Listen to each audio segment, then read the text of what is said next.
Bueno, sí, bueno, que apagui la pantalla i ja està. Igualment després eh, penjarem tota la sessió a YouTube amb tot el contingut i ja està. I res, molt ràpid, molt ràpid, molt ràpid. Bicom, com ja sabeu, és una startup afincada a Barcelona, va estar formada, bueno, cofundada per l'Alba Garcia i per l'Anna Canyadell. I, bueno, porten molt de temps fent un treball excel·lent i, bueno, jo crec que són un referent en tema de traçabilitat i d'impacte de producte. I, bueno, tenen grans referents com grans clients, com ara EcoAlf, també tenen Thinking Moo, Acceleriato, etc, etc, etc. Però bueno, la veritat és que són molt cracs, en saben molt i per això estan aquí una mica per poder-vos explicar doncs, una mica tot el que significa i el que vol ser el passaport digital en funció de la nova normativa europea. Llavors, doncs res, jo deixo de parlar, deixarem si teniu preguntes ho podem fer a través del xat i deixarem uns 10 minuts finals doncs, per respondre aquestes preguntes i iniciem. Exacte. Molt bé, doncs, bueno, moltíssimes gràcies. La veritat és que és un honor estar en aquest webinar. Avui en fem un, però d'aquí unes setmanes en farem un altre. Espero aclarir dubtes. Tenim una horeta. Amb una horeta es pot fer poc, però sí que és veritat que bueno, he preparat una presentació que a més després també us podem compartir, on també tindreu doncs, tota la informació accessible. Voy a cambiar al castellano por si hay alguien que controla mejor el castellano para la presentación.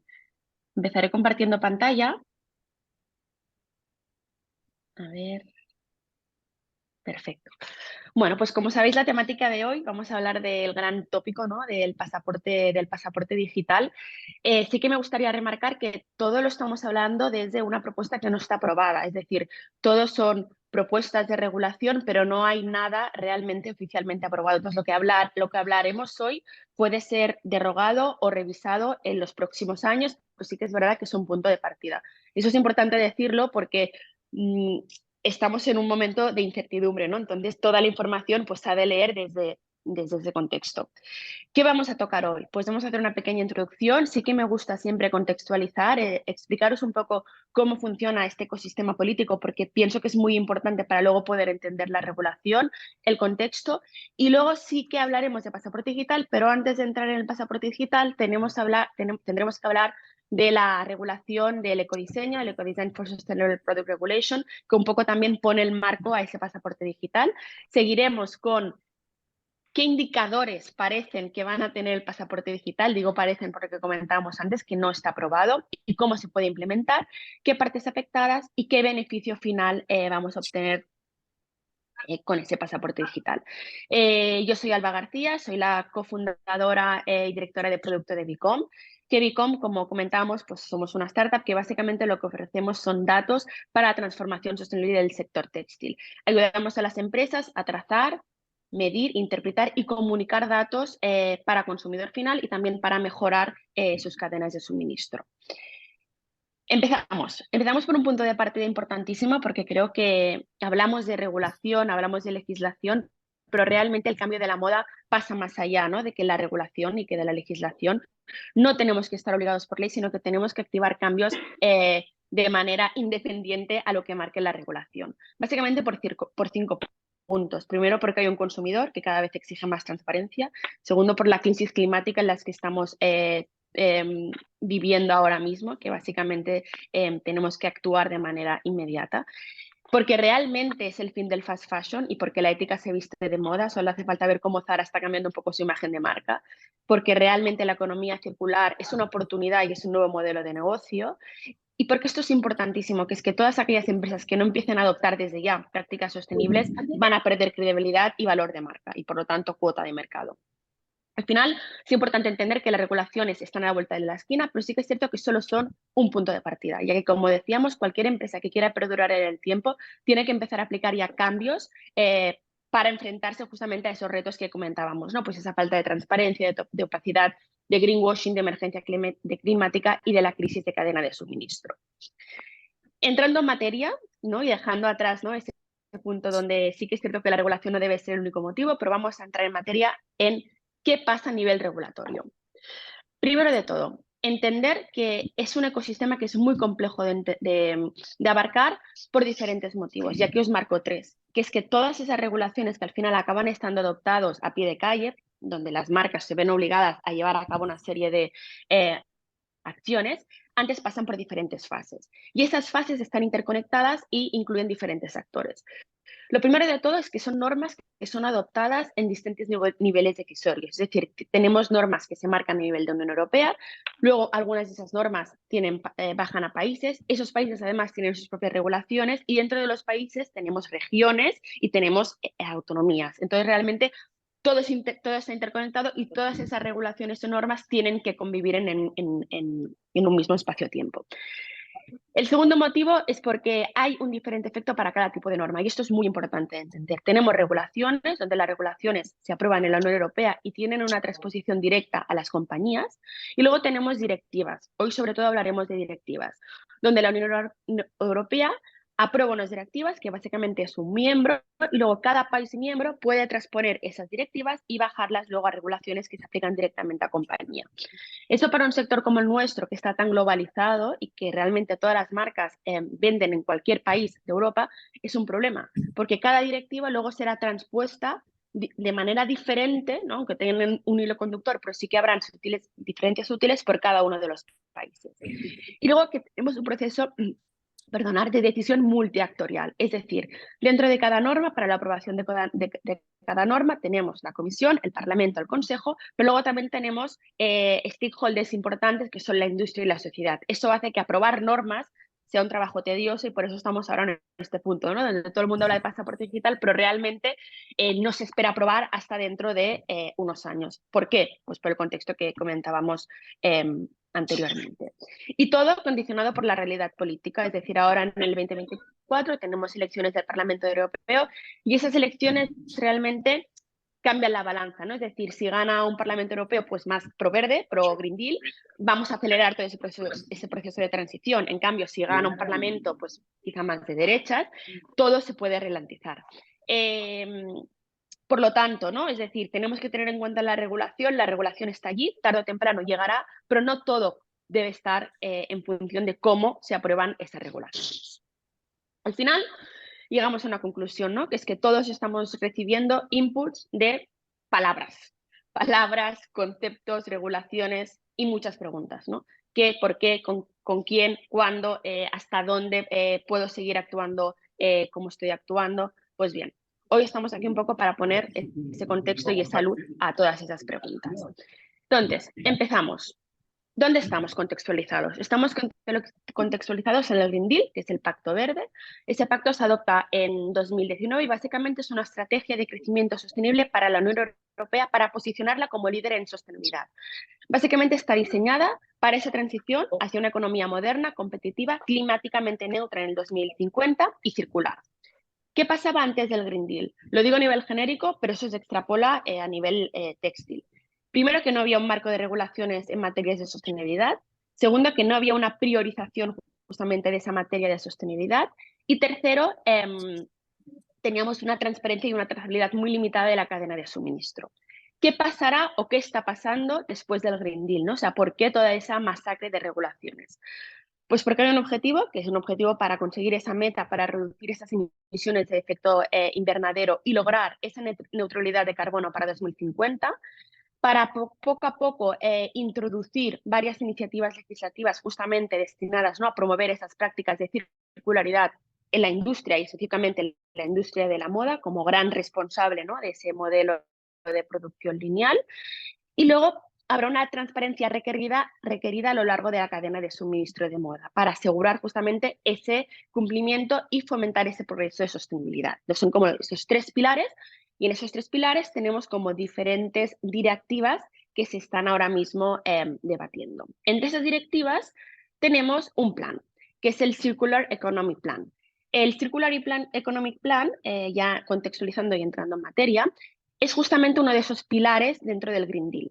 Son 35 medidas sobre el diseño de productos sostenibles, porque el Green Deal se enfoca mucho y tiene mucho foco en, en lo que es el producto en sí mismo, que básicamente hablan de cómo cambiar ese diseño para que sean productos más sostenibles, que incentiven la circularidad en los procesos de producción y que empoderen, eso es muy importante, a los consumidores y a los compradores. Es decir, hay una serie de normativas siempre con un fin, ¿no? Pues ese concepto de promover la circularidad, neutralidad, pero sobre todo empoderamiento del consumidor, que al final son los que tienen la clave del cambio. Dentro de ese plan de economía circular, uno de los pilares principales, una de las medidas, está enfocada a la industria textil, donde aquí ya entramos en materia y hablamos del Sustainable Textile Strategy. Luego os voy a poner el símil de cómo estas nomenclaturas se traducen al castellano, ¿no? Porque a veces estamos hablando de lo mismo, pero simplemente son nombres diferentes y ya solamente con esto nos hacemos un lío.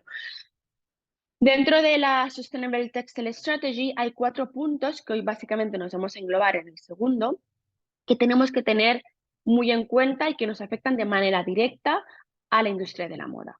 La primera es la Regulation on Waste Shipments, que básicamente es el sistema armonizado para la responsabilidad también a los productores de cómo se gestiona todos los residuos. Todas estas regulaciones están sustituyendo directivas que ahora mismo están vigentes. En este caso, la Regulation on Waste Shipments sustituye la Waste Framework Directive. Luego tenemos la segunda, que es la ESPR, que es la que vamos a hablar ahora, que engloba todos esos principios de ecodiseño para los productos sostenibles. Dentro de la ESPR tenemos justamente el pasaporte digital de producto. Esta sustituye la Ecodesign Directive, que realmente se ha quedado obsoleta porque además limita mucho los productos y entre ellos no engloba los productos del sector textil.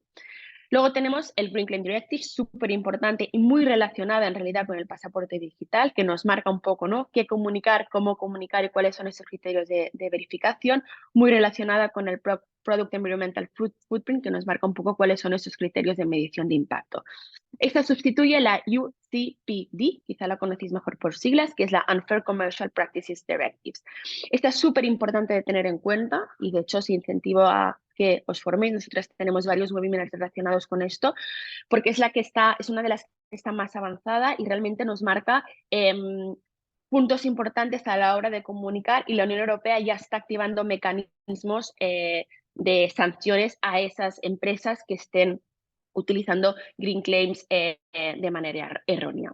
Y la cuarta, también importantísima, la Corporate Sustainability Reporting Directive, que básicamente se baja al European Sustainability Reporting Standard, la ESRS, perdonad, que básicamente sustituye la Non-Financial Reporting, y esa nos marca cuáles son esos criterios de reporting no financiero que todas las marcas, sean grandes, medianas y pequeñas, vamos a tener que pasar por el aro. Eso es importante, ¿no? Porque nos pensamos que solo van a reportar las grandes y no. Vamos a empezar a reportar todos datos no financieros anuales. Sí que es cierto que tenemos un periodo de adaptación, ¿eh? No viene de la noche a la mañana, pues sí que hemos de empezar a activar esos mecanismos para poder actuar conforme a estas regulaciones. Entonces, sigo.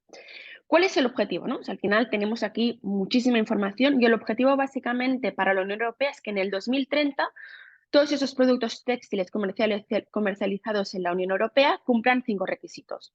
El primero es que sean duraderos y reciclables, justamente por esa problemática, ¿no?, que tenemos de gestión de residuos, por ese modelo lineal del cual abusamos. El segundo es que estén fabricados en gran medida con fibras recicladas. El tercero, libres de sustancias peligrosas. Cuarto, producidos con respeto a los derechos sociales y medio ambiente. Y 5, disponibilidad de servicios de reutilización y reparación rentables. Sí que es cierto que es muy generalista, pero eso al final es lo que marcan las direcciones para luego empezar a bajar cada una de las regulaciones. ¿Dónde nos contextualizamos hoy? Hoy nos contextualizamos, si vamos de máximos a mínimos en el Green Deal, dentro del Green Deal en el Circular Economy Plan, dentro del Circular Economy Plan en el Sustainable Textile Strategies y dentro del Sustainable Textile Strategies en la ESPR y en la DTT, ¿vale? Es importante como tener ese contexto para sabernos ubicar. Pero antes de seguir, sí que me gustaría poner eso símil, ¿no? Porque luego leemos muchísimo y para que entendamos que a veces estamos leyendo lo mismo. Aquí es fácil, cuando hablamos de Green Deal, estamos hablando de Pacto Verde. Cuando hablamos del Circular Economy Plan, estamos hablando del Plan para la Economía Circular. Cuando hablamos de Sustainable Textile Strategy, Estrategia de Textiles Sostenibles.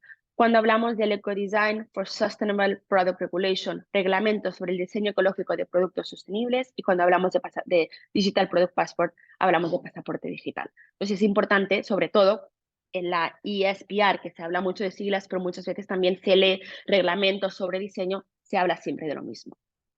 Y también es importante entender muy bien cómo avanzan las fases a nivel aprobación, cada una de esas regulaciones o directivas. Primero tenemos 7 puntos, que estos 7 puntos son los que pasan todas esas directivas hasta que estén en rigor. Y luego tenemos 4 puntos que pueden suceder cuando ya las directivas, regulaciones ya entran en vigor. La primera es un borrador, donde una regulación está en una fase propuesta, pero aún no se ha finalizado. Aquí hablamos sobre todo de borradores, donde hay muchas consultas, sobre todo No me a imaginaba, stakeholders, a pero industrias, dices, mira, a pasan la consumidores. historia y de repente de ver que nace. Dices, Perdón, hostia, ¿alguien tiene el micro conectado, por favor?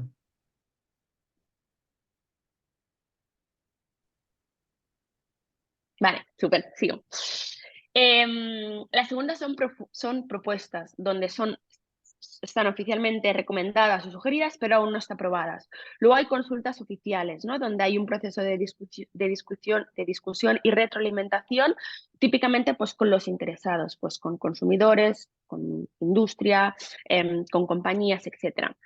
El cuarto son pendientes de adopción. Las que vamos a hablar ahora justamente están en esta fase, son pendientes de adopción, es decir, están esperando aceptación formal o ratificación por la autoridad correspondiente. En este caso, a veces, porque hay pequeños textos que se han de revisar, etc.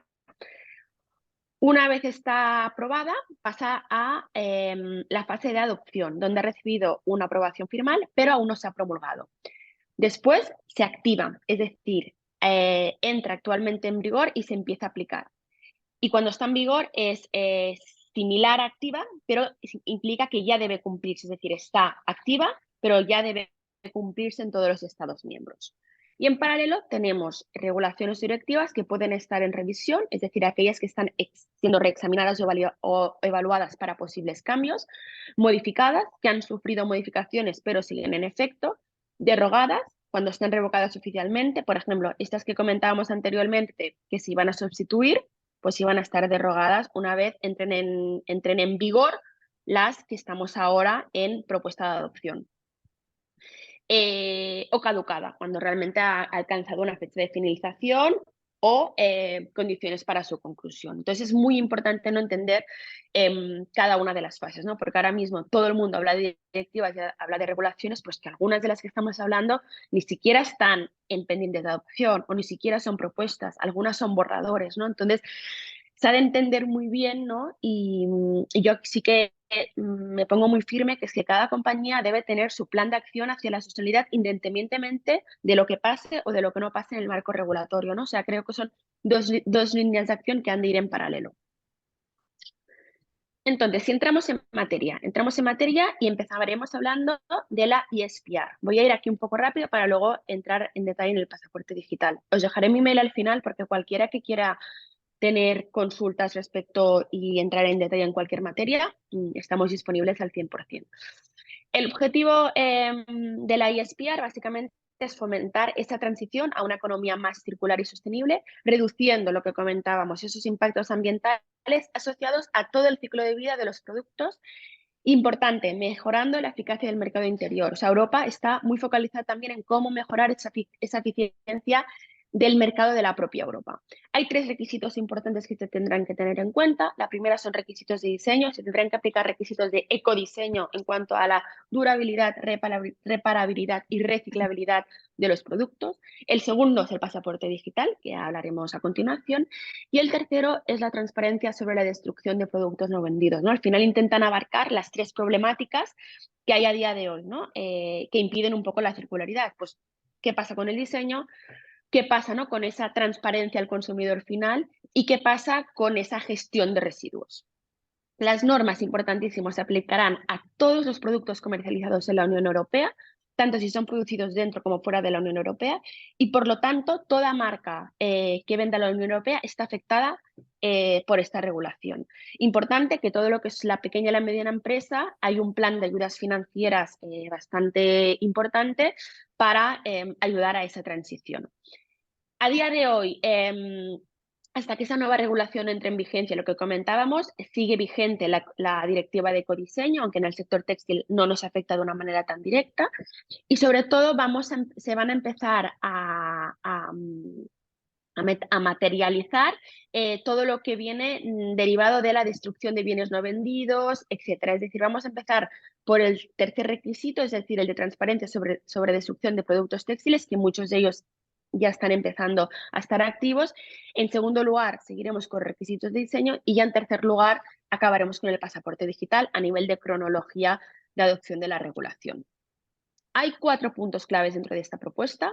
La primera es la ampliación del alcance, es decir, en qué se diferencia de la directiva de ecodiseño actual. Es que esta directiva se centra principalmente en productos relacionados con la energía y en cambio la ESPR tiene un nuevo enfoque muchísimo más amplio y de hecho el sector textil es uno de los pilares troncales de esa regulación. Segundo foco importante, lo que comentábamos, requisitos de ecodiseño. Es decir, esta regulación establecerá requisitos específicos justamente para mejorar esa circularidad, rendimiento energético y otros aspectos de la sostenibilidad ambiental de los productos. Tercer punto, el pasaporte digital, ¿no? Pues esa innovadora, ¿no?, propuesta que propone la Unión Europea, que es esa introducción de ese pasaporte digital, que ahora veremos cómo, que básicamente pretende proporcionar esa información detallada sobre sostenibilidad de los productos. Y el cuarto punto de la propuesta es que al final de todo lo que pretende la Unión Europea con esta propuesta es reducir, ¿no?, ese impacto energético y ambiental y se espera que gracias a esa regulación implique, ¿no?, un ahorro significativo en lo que es la energía primaria, contribuyendo hacia esa dependencia energética de la Unión Europea y, en consecuencia, la disminución de gases de efecto invernadero. Entonces, estos son los 4 puntos que se interconectan muchísimo. O sea, es muy importante entender esos 4 puntos para luego poderlo materializar en el pasaporte digital. Si entramos en materia en los requisitos de ecodiseño, que al final esto es súper importante de tenerlo en cuenta porque implica muchísimos cambios en la cadena, tenemos diferentes requisitos dentro de este reglamento que indirectamente o directamente van a afectar justamente al pasaporte digital. Se reúnen diferentes puntos. Aquí me diréis, es muy vago la información. Lo sé, pero es que la propuesta no te da más información al respecto. O sea, estamos hablando de información muy genérica, donde aquí yo creo que cada uno de nosotros, ¿no?, pues tendremos que activar nuestros mecanismos al final de nuestras herramientas, ¿no?, para formarnos y para poder aplicar esos principios de ecodiseño en nuestros productos, porque la Unión Europea tampoco se posiciona de una manera muy clara en cómo materializarlo. Requisitos. El primero, durabilidad y fiabilidad. Es decir, que los productos deberán ser diseñados para maximizar, pues, su vida útil y garantizar la fiabilidad durante el uso, ¿no? Es decir, usos que realmente no tengan esa fecha de caducidad. A veces me oigo en eco. ¿Alguien está abierto también? ¿Hola? Ahora, vale. No, me sigo oyendo en eco.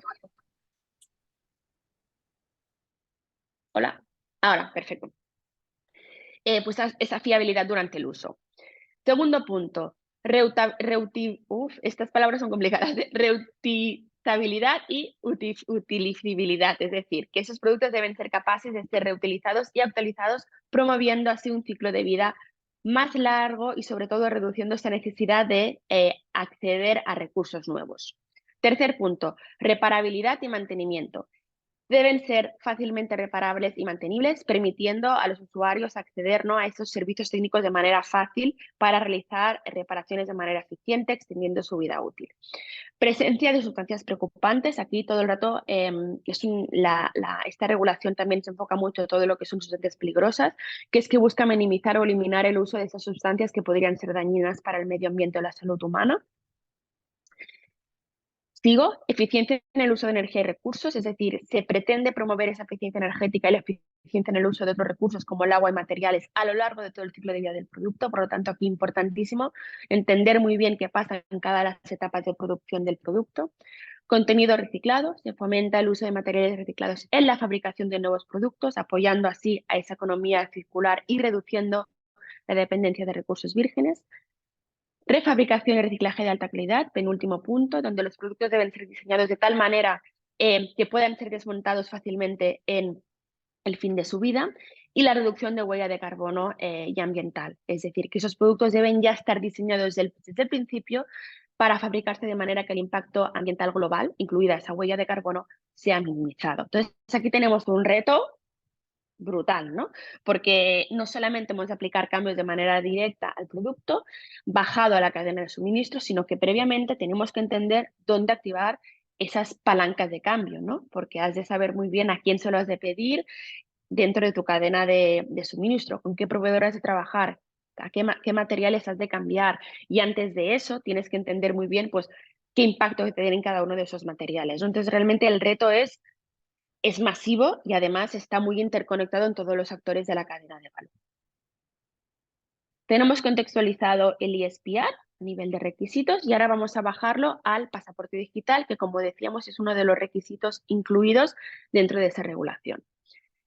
Bien, el pasaporte digital. ¿Qué es el pasaporte digital? Pues el pasaporte digital tiene un objetivo que básicamente es hacer que las cadenas de suministro sean más sostenibles y permitir justamente a esos consumidores a tomar decisiones informadas mediante el registro digital, valga la redundancia, de esas características de cada producto a lo largo de todo el ciclo de vida. Es decir, hay un objetivo claro que es empoderar, ¿no?, a ese consumidor para que sea el propio consumidor el que tenga la información suficiente para poder empezar a tomar decisiones de consumo responsables, ¿no? O sea, hay un cambio un poco de mentalidad donde sí que es cierto que la marca asume su parte de responsabilidad en cuanto a trasladar esa información al consumidor para que un poco el cambio venga de pie de calle, ¿no? Entonces, no es banal y realmente creo que es un cambio muy necesario a nivel de cómo cambiar nuestros patrones de consumo. Hay un reto importante, que es que como veis en el objetivo, es un objetivo que marca todo el ciclo de vida del producto. Es decir, eso implica una trazabilidad de cada una de las etapas de producción del producto. Entonces, hay un reto muy grande para la marca para poder implementar ese pasaporte digital con éxito. Hay dos requisitos importantes, que son, bueno, básicamente es la clave del pasaporte digital, que el primero básicamente es ese registro, ¿no?, digital de las características del producto a lo largo, como decía, del ciclo de vida. Y el segundo es que puede llegar a incluir hasta 16 categorías de información. Puede llegar a incluir, lo digo porque realmente no están aprobadas, así que se espera ir de mínimos a máximos, como veremos en la cronología. Y esas categorías de información incluyen datos como composición del material, impacto social, etc. El alcance, exactamente la misma que la ISPR. Las normas se van a aplicar a todos esos productos comercializados en la Unión Europea, tanto los producidos dentro como fuera de la Unión. Y toda marca, como decíamos, que venda productos en la Unión Europea está afectada por ella. Y aquí también hay un pack importante de ayudas para las pymes. ¿Cuál va a ser el producto, la problemática del pasaporte digital? Que es que, como veíamos anteriormente, vuelvo un momento aquí para focalizaros, estamos hablando de una directiva. Por lo tanto, esa directiva, la Unión Europea, una vez se apruebe, la va a transponer a los países miembros y los países miembros van a tener 20 días para activar el proceso de adopción, que puede llegar a durar hasta 2 años para que esa normativa, para que esa directiva se traspase se transponga, perdonar, a regulaciones por cada uno de los países. Entonces, claro, si es un pasaporte digital que incluye una serie de información, es un problema que cada uno de los países tenga, tenga especificaciones diferentes en función de los requisitos del propio país. Entonces, se está trabajando en ello para que haya una estandarización y que las marcas, al final, ¿no?, la industria, no nos volvamos locos para poder llevar a cabo con éxito Estoy esta inclusión del configurando para que pasaporte te digital. cascos, pero... Tranquilo, no molesta. Ay, perdonen los micros, por favor. A nivel cronológico, sí que es cierto que hay 3 fases y sí que es cierto que a priori parece que tenemos tiempo, pero vuelvo a comentarlo anteriormente. Hay muchísimo trabajo por hacer. Voy a ser muy insistente con este tema porque realmente para llevar a 2027 con ese pasaporte mínimo simplificado hemos de hacer mucho trabajo previamente. Las fases que marcan son 3. En el 2027, un pasaporte mínimo y simplificado donde se plantea que sobre todo se van a instaurar pues la estructura, la tecnología y pues pequeña información de trazabilidad, composición y demás. Luego tendremos un pasaporte ya más avanzado donde vamos a incluir más Información sobre todo en cuanto a la trazabilidad completa, eso se espera para el 2030, y en el 2033 se espera tener todo el pasaporte digital completo, introduciendo también todos los índices de circularidad. Como decíamos, vamos de mínimos a máximos, pero es que ya el mínimo implica, ¿no?, un cambio estructural y un cambio sobre todo de la gestión de la cadena de trazabilidad que hemos de empezar a trabajar desde ya. Al final, sabemos que la industria de la moda es una industria de tiempos donde además trabajamos con anterioridad, es decir, lo que estamos trabajando ahora, lo que va a salir en campaña dentro de un año. Por lo tanto, si queremos implementar tecnología en la cadena de suministro para 2027, no podemos esperarnos más allá, os diría, del año que viene para que realmente podamos, ¿no?, actuar conforme lo que va a marcar la ley. ¿Cuáles son los puntos claves de la propuesta y un poco los objetivos? La primera, como decíamos, es esa trazabilidad completa. Al final, el pasaporte digital tiene como objetivo, un objetivo muy claro, que es justamente posicionar a la Unión Europea como líder, ¿no?, de ese intercambio de datos. Es decir, es el primer continente al final que está pensando una solución tan masiva, ¿no?, que implique tantos países y tantas personas. El objetivo, básicamente, como decíamos, es ofrecer a esos consumidores finales esa transparencia para tomar decisiones de compra bien informadas. Y aquí es importantísimo lo que comentábamos anteriormente, ¿no? O sea, juega un papel esencial conocer toda tu cadena de valor y dar esa información, ¿no?, a las partes interesadas de cada uno de los procesos asociados a tu cadena de producción. Al final, lo que implica el pasaporte digital, de manera directa, es que vas a tener que tener tu cadena de valor trazada al completo. O sea, es una obligación indirecta, ¿no?, de un requisito de trazabilidad, lo cual me parece muy inteligente, la verdad, por parte de la Unión Europea, ¿no? Que al final el fin, ¿no?, te obliga a poner orden a tu cadena de producción. El segundo es la toma de decisiones. Como decíamos, hay un foco súper importante para el empoderamiento de los consumidores y el pasaporte digital lo que pretende es ayudar a esos consumidores y a empresas a tomar decisiones informadas al comprar ese producto. También, además, se pretende utilizar el pasaporte digital para ayudar a esas autoridades públicas a realizar mejores controles y comprobaciones dentro del mercado interior. El tercer punto es que la información debe ser accesible, es decir, esa información medioambiental de los productos tiene que ser accesible al consumidor final, fácilmente accesible, ¿no? Es decir, se pretende que no tengas que ir a 50.000 páginas web, sino que sea un sistema donde mediante, ahora lo veremos, un etiquetado, por ejemplo, NFC, unos chips NFC, tú puedas escanear y puedas acceder al momento a toda esa información detallada del producto. Y justamente se espera ese soporte de datos inmediato, ¿no?, pues en cuanto a atributos de durabilidad, reparabilidad, contenido reciclado, etcétera, con el fin de alargar esa etapa de uso. Y el cuarto punto es la transparencia. Es decir, no solamente se pretende, pues, dar información, sino que sea, pues, lo más transparente posible y lo más relevante para facilitar esa información al consumidor para, como comentábamos, consumo responsable y alargar el uso de este producto en cuestión. Entonces, sí que es cierto que, como decíamos, este conjunto de indicadores que tiene que recopilar el pasaporte digital ahora mismo está todavía en proceso de definición, pero tenemos pequeñas pinceladas de hacia dónde va la dirección. Básicamente, prevé cumplir requisitos de información relacionados con el aspecto, la durabilidad, la confiabilidad, la reutilización, la reparabilidad, posibilidades de mantenimiento, reparación, presencia de sustancias peligrosas que comentábamos anteriormente, que hay muchísimo foco también en todo lo que son sustancias peligrosas, uso de energía, eficiencia energética, sigo con la lista porque es muy larga, eficiencia de recursos, contenido reciclado, posibilidad de manufactura y reciclaje, posibilidad de valorización de materiales, impacto ambiental y generación proyectada de residuos, que no es poco. O sea, esto es lo que deberíamos incluir en el pasaporte digital. Como decíamos, vamos a ir de mínimos a máximos y vamos a ver qué indicadores de aquí luego se acaban bajando y se acaban aprobando en la directiva. Para que os hagáis una idea, por ejemplo, estos son bajados más al detalle esos indicadores que podrían estar aprobados en ese pasaporte digital. Primero de todo tenemos, voy a ir de arriba a abajo y de derecha a izquierda. Tenemos los datos generales del producto, donde básicamente vamos a tener que incluir una identificación única del producto, el peso del producto, que parece banal, pero no todas las marcas tienen computado el peso de su producto. Lo digo por experiencia porque es uno de los mayores retos que tenemos nosotros cuando hacemos los estudios de trazabilidad. Lugar de fabricación y número de referencia. Lugar de fabricación se tiene que acabar de ver en qué etapa o si estamos hablando de manufactura en este bloque de datos generales de producto. Origen de materiales, fuentes de los materiales utilizados, procedencia de cada uno de los materiales y huella de carbono asociada a los materiales. Procedencia de los materiales, imaginaros que tenemos un jean. Bueno, un jean tiene pocos materiales, podríamos decir que entre fornituras, hilos, material principal, 4, un calzado puede llegar a tener 15 materiales, ¿no?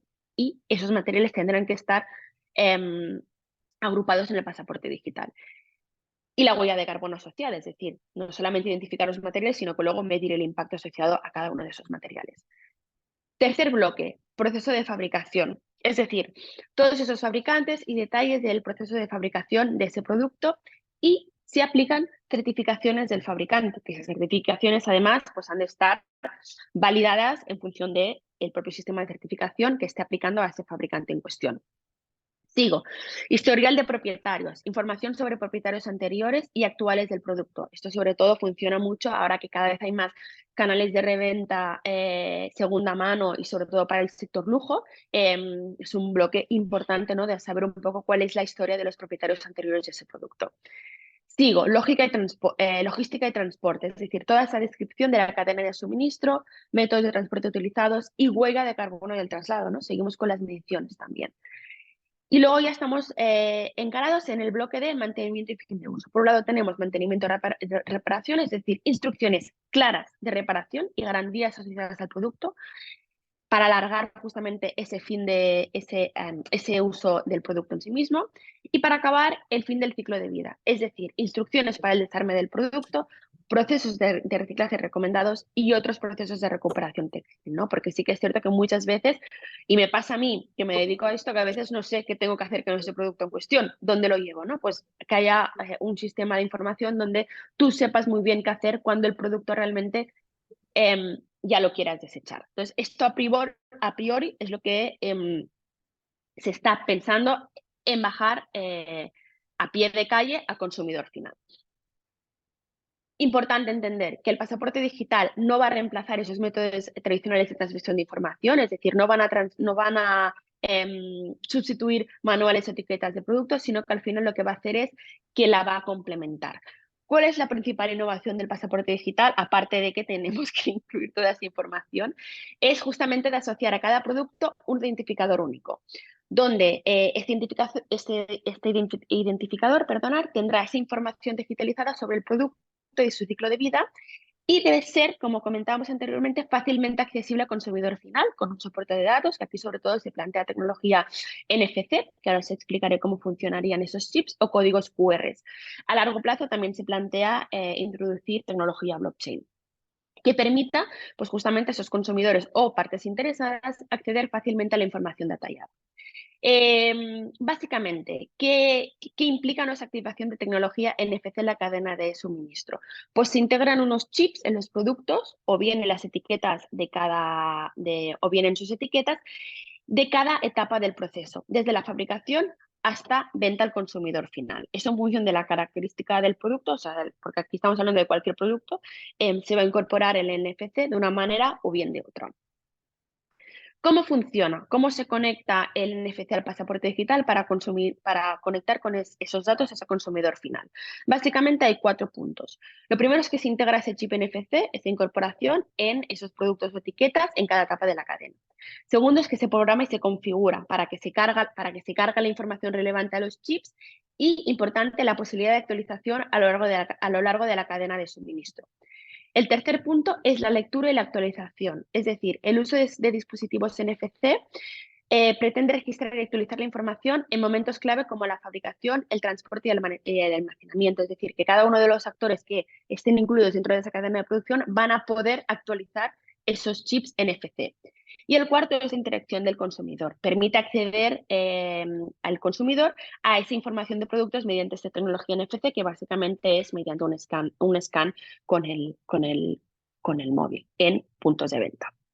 Lo que parece a priori fácil es muy complejo, ¿no? Porque si tú lo extrapolas pues, a una cadena de suministro que fácilmente de un producto fácil, ¿no? Pues puede tener 2, 3 productos divididos en los 4 niveles de alcance de la cadena de trazabilidad. Si eso se incluir en todos los proveedores, ¿no? Que aplican esa cadena de producción, aquí escalar, ¿no? Ese requisito que a priori parece sencillo es muy complejo. Sí que es cierto que si lo conseguimos implementar de manera ordenada, eficiente y exitosa, tiene mucha fuerza, ¿no? Porque realmente permite tener un sistema estandarizado de información que llega al consumidor final, donde todas las marcas, de alguna manera, estaremos reportando esa información de manera equitativa a consumidor final. Entonces, a largo plazo los beneficios son óptimos, a corto plazo hay un gran reto para la industria. Que un poco aquí está el punto, ¿no? Es decir, cumplir con esos requisitos de comunicación establecidos por el pasaporte digital, como ya podemos observar, no se va a limitar a cumplir un simple formulario, y aquellas marcas que realmente no se empiecen a poner las pilas desde ya y no empiecen a estar familiarizados con el análisis de productos, se enfrentarán a un reto importante, ¿no? Porque al final el pasaporte digital implica de manera directa o indirecta que tú tengas evaluado y medido todo tu ciclo de vida, recopilada toda la información de la cadena de suministro y tener una trazabilidad completa. Por lo tanto, no es una tarea fácil y no es una tarea rápida, implica al final ayuda o interiorizar recursos internos o externalizar recursos para poder invertir en esa transformación de la cadena de suministro, que si no es por el consumidor y por lo que comentaba anteriormente, ¿no? Que hay una presión, parece, hay una presión del consumidor que implica un cambio, te vendrá obligada por regulación y por la legislación del pasaporte digital. ¿Cuáles son los grupos afectados en esa propuesta? Pues básicamente son 4 y cada uno tiene un papel específico. El primero son los fabricantes, que aquí se agrupa tanto fabricantes como diseñadores. Estos deberán, diseñadores, hablo de diseño, hablo de marca. Estos deberán asegurarse de que sus productos cumplen con esos criterios que comentábamos anteriormente, de durabilidad, eficiencia, uso de recursos, contenido reciclado y otros. Esos requisitos, obviamente, no valga la redundancia, podría o bien directamente van a requerir ajustes de los procesos de producción en cuanto a la selección de materiales y diseño de productos. Aquí es donde hay un pack de ayudas importante que va a activar la Unión Europea para acelerar ese proceso de transición, porque realmente implica no solamente, ¿no? Hay un cambio de decisión de material, sino que implica un cambio a nivel de los procesos de producción para asegurar, ¿no? Que esos productos cumplen con esos criterios de ecodiseño. El segundo bloque son todos los importadores, es decir, los importadores deberán asegurar que esos productos importados cumplan con esas normativas de diseño ecológico y del pasaporte digital. Esos tienen la responsabilidad de verificar que esos productos que estén importando cumplan con todos los requisitos pertinentes. Aquí, sobre todo, la sanción no es tanto económica, que también habrán sanciones económicas, aunque la Unión Europea todavía no se está posicionando respecto a ello. Sobre todo habrán sanciones donde tú no vas a poder comercializar tus productos. Es decir, tú tendrás una producción que se te parará y no llegará a mercado final porque no tendrás esos requisitos cumplimentados. Entonces, juegas con fuego, ¿no? Si realmente no estás actuando conforme a esta directiva. El tercer punto son los distribuidores, es decir, distribuidores y minoristas deben asegurarse que esos productos, como los importadores, cumplan con los requisitos del reglamento y dispongan de esa información necesaria del pasaporte digital. Y el cuarto punto afectado, o más bien beneficiado, ¿no? Son esos consumidores, ¿no? Que básicamente como comentaba, busca empoderarlos, ¿no? Para tener esa información directa de todo lo que ha pasado en el producto, permitiéndoles tomar decisiones de compra más informadas. Entonces, cada uno de estos grupos desempeña un papel vital en la transición hacia productos más sostenibles, y aquí es muy importante la colaboración y el compromiso por ambas partes. O sea, tenemos un reto enorme a nivel industrial y a nivel consumidor, y hemos de colaborar los unos con los otros para que se pueda llevar con éxito a cabo. ¿Cuál es el objetivo? El objetivo básicamente es conseguir, tanto con la ISPR como con el pasaporte digital y con toda la estrategia de productos circulares, una Europa más limpia y competitiva para que haya un marco regulador que se adapte a ese futuro sostenible. Hay 4 puntos claves que hemos de entender también para entender un poco hacia dónde, ¿no? ¿Por qué está tomando esas decisiones la Unión Europea? Primero, impulsar la oferta y la demanda de productos sostenibles, es decir, al establecer requisitos, ¿no?, de diseño, se espera, ¿no?, que aumente esa oferta de productos, pero que también, ¿no?, que el consumidor sea cada vez más consciente, ¿no?, de esas decisiones de consumo. Producción sostenible, es decir, transformar todos los procesos de producción. El pasaporte digital implica que transformen todos los procesos de producción, incentivando esas prácticas que minimicen el impacto ambiental, promuevan la eficiencia de recursos y la energía. Condiciones de competencia equitativa, es decir, aplicar los mismos estándares evitas, ¿no?, que se haya competencia y desigualdad quizá con actores que no estén actuando con principios sostenibles. Y el cuarto punto, crecimiento económico, es decir, con todas estas normativas también se espera fomentar, pues, la innovación y la inversión en prácticas sostenibles y, por lo tanto, la creación de empleo y crecimiento económico. Entonces, estos 4 puntos serían importantes, ¿no?, para entender hacia dónde está direccionándose la Unión Europea. Y con todo esto ya acabo, antes de dejar 5 minutitos de preguntas. Aquí tenemos un ejemplo, ¿no?, de cómo el pasaporte digital al final lo que aplica es el fin de la especulación y el comienzo de la verificación. Estos son 2 productos que nosotros tenemos en Bicom. El primero, ¿no?, es un etiquetado digital, labeling. En este caso nosotros ahora mismo lo estamos haciendo con QRs, pero queremos estudiar, ¿no?, partnerships para poder también incorporar esas chips NFC en los productos de nuestros clientes, que básicamente te dan diferente información de medición ambiental, de circularidad, de eco-score y también de trazabilidad. Y en el segundo cuadrado tenemos ya cómo hemos aplicado la regulación de la JEC. La JEC es una regulación, es una normativa francesa que sobre todo te obliga a reportar, lo voy a decir muy rápido, insights de circularidad, simplificando muchísimo. Esta regulación ya está activa en el mercado francés y, por lo tanto, todas aquellas marcas que cumplan los requisitos de la ley AGET, que son marcas que facturen más de X millones en el mercado francés, tienen que incorporar esa información en sus sistemas de etiquetado. Es decir, ya se está implementando. Para que os hagáis una idea, Francia y Alemania siempre son pioneros. Lo que marca Francia es lo que muchas veces acaba regido por los otros países de los Estados miembros. Y si Francia ya ha activado la ley de la JEC, no queda nada para que poco a poco todos nos vayamos sumando al carro. Entonces, no es futuro, es presente la legislación. Y en la presentación tendréis este link, que básicamente es nuestro Regulation Radar, donde tenemos una pequeña introducción de todas las regulaciones. Hoy solamente hemos explicado 2, pero todas las regulaciones que afectan directamente a industria y sobre todo a producto, de las cuales ahora más que nunca tenéis que tener en el radar. Entonces, justo a tiempo, nos quedan unos minutitos de Bueno, preguntas, si es que hay. Intentaré responderlas porque ya os digo, o sea, está todo muy verde todavía, pero bueno, vamos a ver si os puedo responder a vuestras preguntas. perfecto, súper. Muchas gracias, Alba, La verdad es que un placer contar con vosotros. Yo creo que la presentación ha estado súper bien, súper clara, dentro del marco en el que estamos, Sí, evidentemente. sí. Pero bueno, de momento tenemos 2 preguntas en el chat y de hecho son los 2 de Eva Domènech. Y uno es referente al tema de la durabilidad. Bueno, està en català i em pregunta si hi haurà un temps mínim exigible pel tipus de prenda o això ho decideix una mica cada empresa. Clar, aquí la problemàtica que està veient és que ara estan posant directives molt generalistes, que ara estem Clar. parlant del tèxtil, però aquestes directives també poden aplicar als béns, als mobles, per exemple, no? Ara que estic veient una taula, no? Aleshores, clar, els criteris de durabilitat encara no estan Mhm.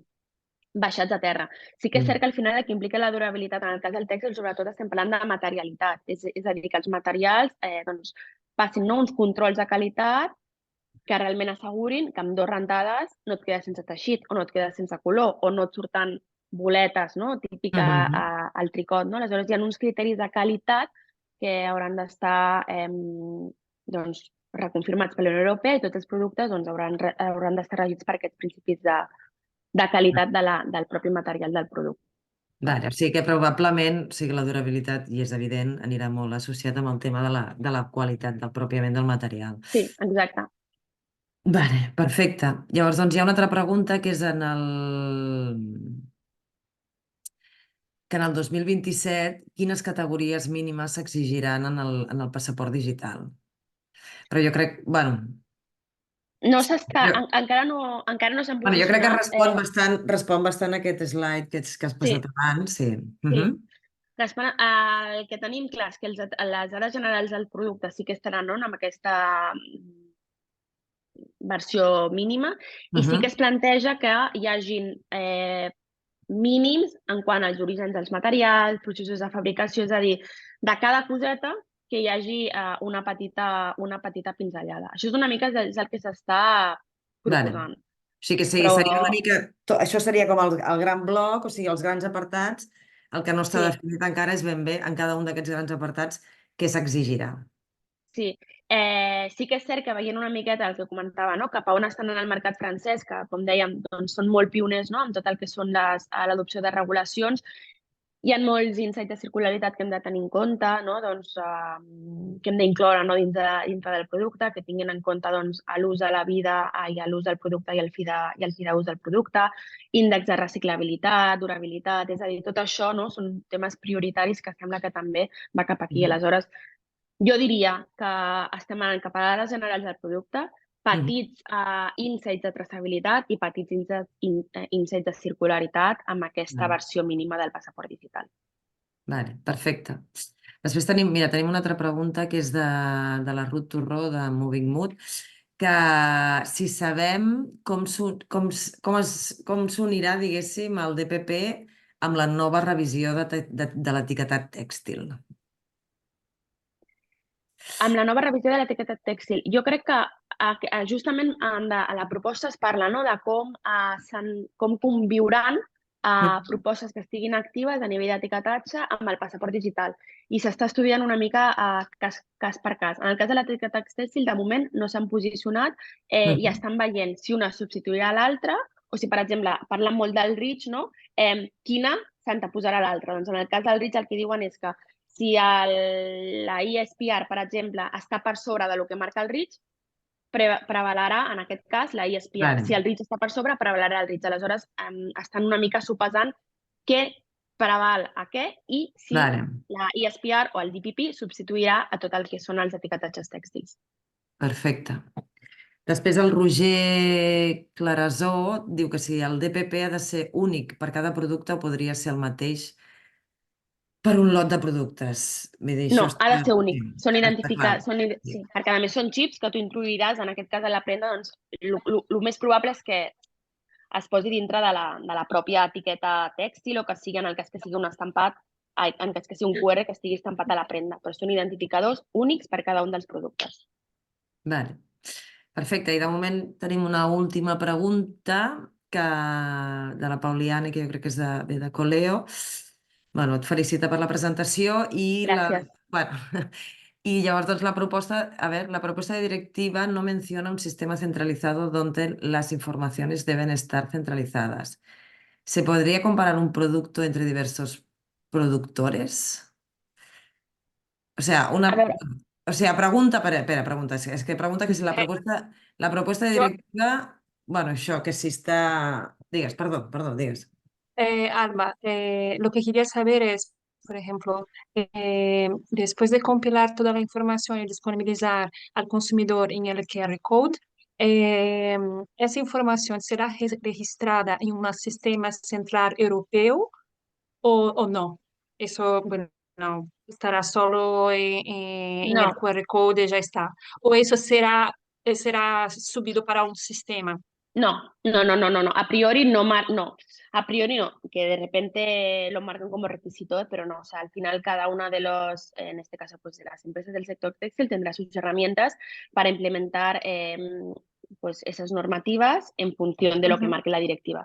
Pero no hay un sistema centralizado de información. Otra cosa es cómo la Unión Europea marca directrices de cómo comunicar y cómo estandarizar esos datos a nivel informativo al consumidor final, que aquí sí que hay unas reglas muy claras de cómo se tiene que medir, cómo no se tiene que medir, cómo no podemos comparar productos que tengan, pues, por ejemplo, materiales diferentes. Aquí sí que hay unos requisitos, que justamente es uno de los que se enlaza mucho con el Green Claim, como el pasaporte digital tiene que tener una información estandarizada y democratizada para todos, pero no con un sistema centralizado de almacenaje de datos por parte de la Unión Europea. Esto cada marca se lo gestionará como pueda, en función un poco pues, del tamaño que tengas, si externaliza, si internaliza, etc.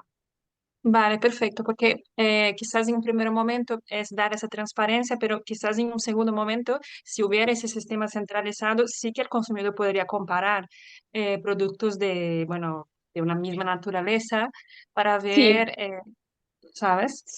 sí, podría ser interesante. Lo que pasa es que, claro, aquí es lo que decía, como no se puede, no todo es comparable. Entonces, claro, también tendríamos que tener muchísimo cuidado en cómo se está comparando una cosa con la otra, ¿no? Sí que es cierto que al Ujú. final, aunque no hay un sistema de almacenamiento, si te estoy entendiendo bien, que no sé si te estoy Sí, acabando de entender bien, exacto. o sea, al final el etiquetado será el mismo. Entonces, independientemente de dónde se almacene este dato, si está a nivel Unión Europea o a nivel privado por cada una de las compañías, la información del pasaporte digital será exactamente la misma. Entonces, Ujú. pueden haber, ¿no?, criterios de comparativa por parte del consumidor final en cuanto a que la información que tú lees es la misma. Vale, perfecto. Muchas gracias, Alba. A ti, Super, doncs mira, tenim molt una bé. pregunta Vale. de Cyril de Recover, que la Unión Europea ha desvelado más información sobre cómo medirá la huella de carbono asociado a los materiales. Pues estoy trabajando en ello y de hecho lo vamos a tocar esto en el siguiente webinar, que os incentivo Claro. a que os apuntéis. Y bueno, al final tenemos el PEF, ¿no?, que es para nosotras personalmente en Bicom, ¿no? Es nuestra guía y seguimos pues mucho lo que marca la Unión Europea a nivel del PEP, y esto al final vamos a nutrirnos, ¿no?, de todos los sistemas que Claro. hay activos para ver cómo se van a nutrir los diferentes requisitos de medición de impacto, pero lo hablaremos todo en el Sí, siguiente sí, webinar. el próximo webinar es el 14, sí, 14 de mayo, que también Sí, es un martes a la misma hora. exacto. Enviaremos también información y todo. Y por último, yo creo que tenemos una última pregunta de Andrea, que dice, ¿se prevé que las normativas serán aplicadas a todas las marcas y empresas o será como la ley que has comentado en Francia? Que A solo se largo plazo, aplicarán sí, que solo se aplicarán a las empresas de máxima facturación. Ujú, vale, ahora AGIC se está implicando a las empresas de máxima facturación, pero es como todo, son fases, es decir, igual ujú. funciona la Unión Europea. Fasean, empiezan por las que facturan más, pero luego tanto la de Francia, importante, tanto la de Francia como la de la Unión Europea acaban afectados a todas las empresas, incluidas las pymes. Sí que es cierto que en algunos casos se extendan algunas microempresas en casos específicos, pero todas acaban afectando. Lo que pasa que hay un proceso, ¿no?, de transición donde al final las que van a abrir paso de alguna manera, ¿no?, y que van a pues financiar, ¿no?, lo que el resto al final pues se va beneficiar de ello, pues son Ujú. las, como tiene que ser, las empresas que tengan pues más recursos económicos y por lo tanto estén facturando más. Entonces es un tema de faseo, no es un tema de que aplique o no aplique, simplemente que se fasea en función del Sí, tamaño de la empresa. exacto, exacto. Bueno, doncs jo crec que ho deixem aquí. Molt bé. Bueno, la veritat és que moltes gràcies, Alba. Jo crec que, malgrat la complexitat i malgrat la poca certesa que tenim, jo crec que ho has explicat superbé i jo crec que tothom que ha assistit en aquesta presentació se'n va amb una mica, amb una situació una mica més clara de la que estava, o sigui que aquest era una mica l'objectiu. Sí. I súper, moltes gràcies. I A també vosaltres. bueno, dir-vos que això, que el pròxim 14 de maig ja fem bueno, dintre